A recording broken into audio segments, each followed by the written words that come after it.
At this point, we have, dedicated monies towards the construction, and that is participating part of that. So we have money that we can use for this trail that we see as a necessary connection to the corridor, to the park across the bridge, and really connecting and being the gateway to the whole Gladstone area. So, I'll tell you what, I've ridden my bike on there a lot of times, but if I had the choice between riding my bike on Frost Avenue and on the Gateway Trail wins. There's just no reason why I'd want to ride my bike on Frost Avenue if I can avoid it. So to clarify, is some of the money tied to there being a trail or sidewalk across the bridge? Is that what you just said, or did I misunderstand? Mayor and council, the city's not required to put the trail or sidewalk in, but with the money that we've been allocated from MnDOT, we're allowed to use that for the trail or sidewalk. So in essence, we're not paying extra to put that necessary connection that I see in as part of the project. All right. Did you have a comment? Can I ask one more very dumb question? Why isn't it 4 lanes? Why is it 2?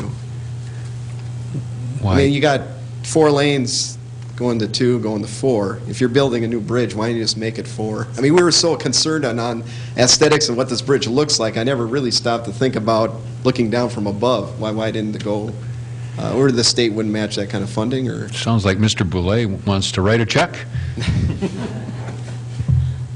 Yep. Go ahead. Yep. Mayor and council, if I heard the question right, it's why didn't we put a 4-lane bridge instead of a 2-lane? The proposed bridge is a 2-lane bridge with, I believe, 6-foot shoulders and a 12-foot trail area on the south side.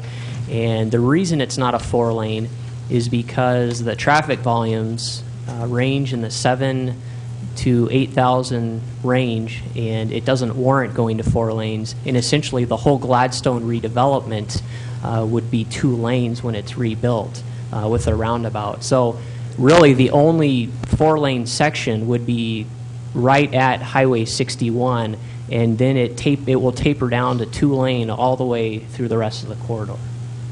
Okay. Answers that question. Are there any questions or comments for the gentleman from the historic preservation? I could give him a history lesson why that's a 4-lane road. Do you have to? I do recall some of that. No. It had to do with back when Helen Oregon was county commissioner back in the 80s. They were able, by making a 4-lane, they could get more state and federal funding. Oh, okay. Well, there's a 45th parallel right in there, too. Thank you very much. Mr. Nephew, do you? I have a question Will was earlier asking about the whole cost savings with versus all of these appearance-oriented things. Do you have strong opinions on the necessity of going with this kind of approach to try to replicate what's already there when the whole thing is going to be torn down? Well, I mean, basically, we'd like it to look like the sister bridge that they're replacing in St. Paul. So it's the similar kind of bridge. So I mean, it's the same as the Gateway Trail, which is just north Yeah. of it. They were very adamant. Our commission was to keep it the same, look the same, from the south or north, whichever way you come. Because I can remember as a kid driving under there, and then they had a road that went up to Frost Avenue. It used to go all the way up to 61 on the north. So it's basically to maintain the character of the neighborhood with the other bridge. There is supposedly a rock down there with a plaque in that hillside. Sounds like the Prairie Rock down south. So. Okay, thank you. Sure. Thanks. Is there anyone here from the Design Review Commission? Okay. Mr. Lannis. So we were kind of joking around before, so I apologize. But what can we get for the 1.4 that we have now? And if above and beyond that, and that's the first question. So if we decided to just go with the 1.4, would that include anything that we're talking about, the railing, the type of stone, or the rest stop? Is any of that portion covered? Oh, Mayor and Council, let me see if I can answer this question. Now, the 1.4 million is the maximum that they would give us, but that would basically cover the standard concrete bridge. Right. So, you know, anything that we add that has aesthetics, we would have to pay out of our local MSA dollars or other local funds. So essentially, MnDOT, their whole program, or the state bridge bonding dollars, the whole program is to replace deficient bridges, worst first, basically, and they do not want to pay anything towards aesthetic enhancements. They don't see that as a good use of the dollars. So again, this would be an investment to, say, do something like this to replicate what's out there, because that would be a non-participating cost. But again, from hearing from the commissions and previously at the council, this is something that, you know, we could use our MSA funds on to help replicate what's out there today, and that's what a lot of the stakeholders would like to see from staff's viewpoint. And the only reason I asked you that, Michael, and the question that I asked you is because I was trying to get an understanding about what we have covered now and what above and beyond would be the city's responsibility. And so I appreciate that, and I wasn't being flippant about it at all, I swear. And I think that certainly the Heritage and Historical Preservation Society has a value to making sure that there is some symmetry between, as they call their sister bridge, and just sort of the general aesthetics. So I'm a big proponent about going ahead and moving forward, with the exception of maybe the railing issue, with most of what they propose. But I only asked that because I was trying to figure out, okay, well, what above and beyond that is what we would be required to do. So I appreciate that. Mr. Nephew, do you have something? Yeah, I think that was from before. Okay. Well, I just make the comment that whenever we get around to it, I don't intend on voting for anything other than a standard concrete bridge. I'll revise that a little bit right away. The rest area, I'm also fine with, but I'm not going to do this. It seems just ridiculous to think that we can take concrete and pretend that it's stone and that somehow we're reviving the old bridge. We're not. We're building a new bridge. The bridge needs to get cars from one side to the other, and it doesn't make that much difference to me what it looks like. This will add maintenance cost over the years to do this. Anytime you take concrete and fill it full of various ridges and bumps and areas to kick out, areas for water to pocket, it will spall off, in my opinion, much sooner than a flush surface concrete. And so it's going to cost us more now, it's going to cost us more later, and for what? So that, I don't know. Even if I'm generous and say there's 5,000 people that walk under that bridge a year, that's not enough to make it worth spending the money as far as I'm concerned. We need a bridge, and in my opinion, it needs to be something that is functional, not this. Ms. Juniman. Maybe I missed it, but do we have a grasp of the cost for one of these type products? Mayor and Council, the question was, what's the cost for doing an extra facade compared to Right. concrete? I don't know if Mr. Perch or Mr. Hallinan can speak directly to the cost difference between the concrete and a facade. It looks like they might be pulling out a few numbers here. Maybe just 1 minute. Thank you. Before I say no, I'd like to know what the difference is.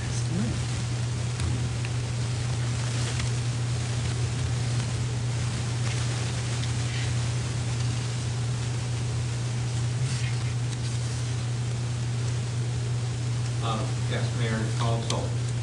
Based upon our cost estimate that we prepared for this, when we went to MnDOT to get the funding application, the cost that we have included, estimated for the facade, using a form liner and then a single color on the exterior. Looks like we're about $45,000 to $50,000 for that, for the facade here, for the bridge. Thank you.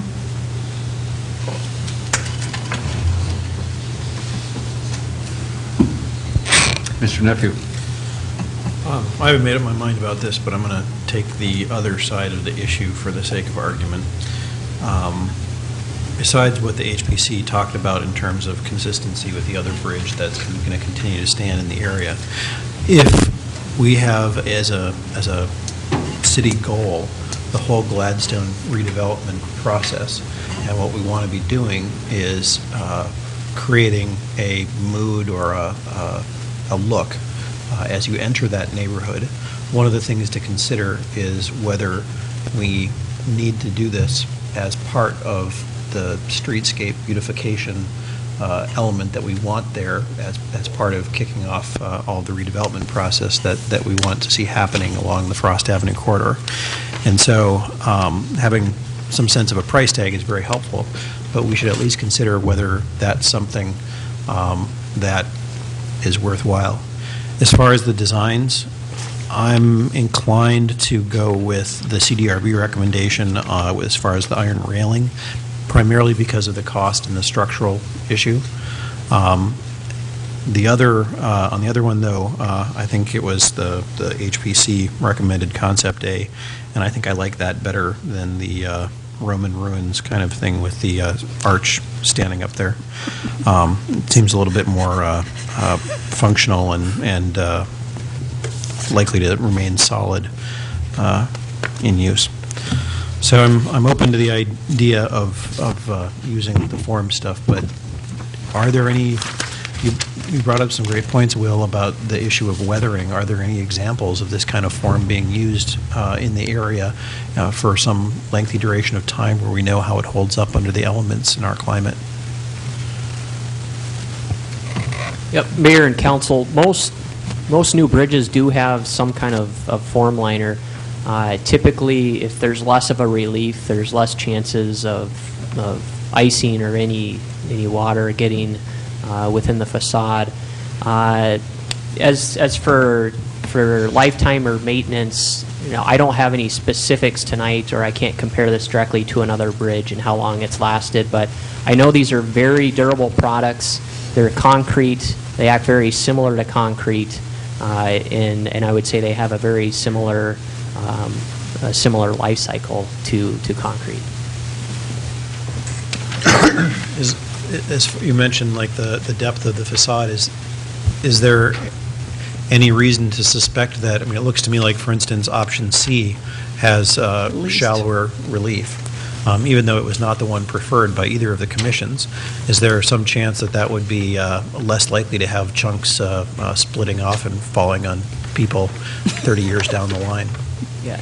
Again, Mayor and Council, I would say that all three of these would perform very similarly. I don't think that one would degrade necessarily quicker than the other. I think they're all very good products. They're built to be good products. It's concrete. So I can't sit here and tell you, option C is going to last 2 years longer than option A. I just can't do that.